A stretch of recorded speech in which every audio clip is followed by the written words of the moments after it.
Eh bien oui, Talbot qui marque les esprits dans cette quatrième épreuve en s'imposant très facilement, Patrick, malgré qu'il n'y ait pas vraiment de train dans la course, il y avait vraiment un train d'enterrement et malgré tout, il a les ressources nécessaires.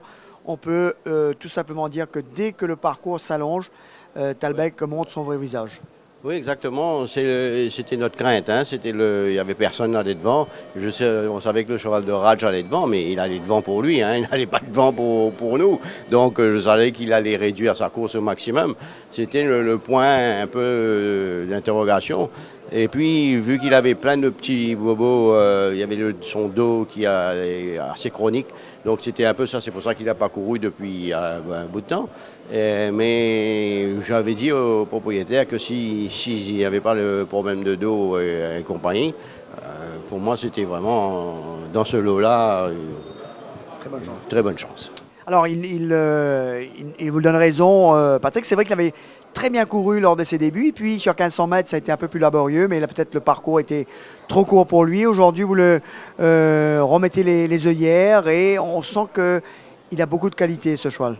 Oui, effectivement, 1500 mètres, c'était pas du tout sa tasse de thé. Et vraiment, ça n'avait rien à voir. Et encore, 1600 mètres, déjà, je crois que ce ne sera pas non plus sa tasse de thé. C'est à partir de 1850 et à monter que là, on peut le voir. Il y a quelqu'un qui m'a dit, en sortant, là, il m'a dit... Après bite, il commence à galoper. J'ai dit, c'est un peu ça. Alors. Mais le problème, c'est qu'il n'y avait pas de pas. Et Imran aussi s'est blessé un petit peu en sortant des boîtes là. J'espère que c'est pas grand-chose. Il a eu le genou un petit peu écorché. J'espère que ça va aller. En tous les cas, la manière qu'il fait, Patrick, de ce qu'on a vu, je pense que vous avez un très bon cheval qui va certainement beaucoup s'améliorer de semaine en semaine. Et pourquoi pas titiller la grande course l'année prochaine. C'est peut-être un grand pas, mais vous avez un cheval qui, on le sent capable d'affronter cela.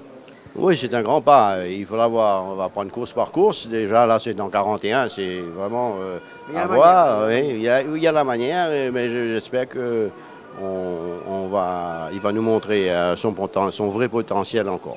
Alors sinon, pour le reste de la journée?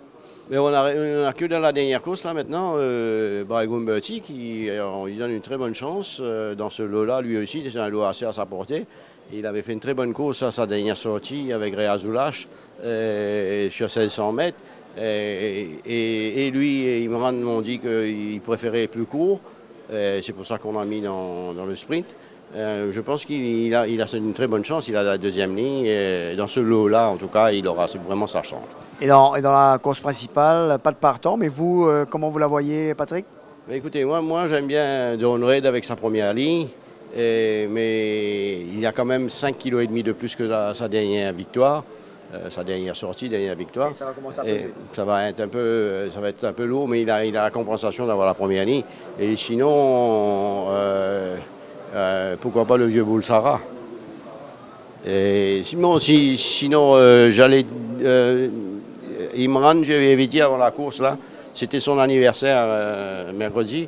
Alors, je lui avais donné un cadeau, évidemment. J'ai dit, si tu ne gagnes pas, je reprends mon cadeau. Et sinon, je dédie ça justement à Imran.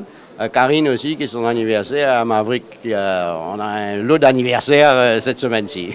La fête va certainement très belle à l'écurie, Patrick. On va vous laisser savourer. Merci. Bravo.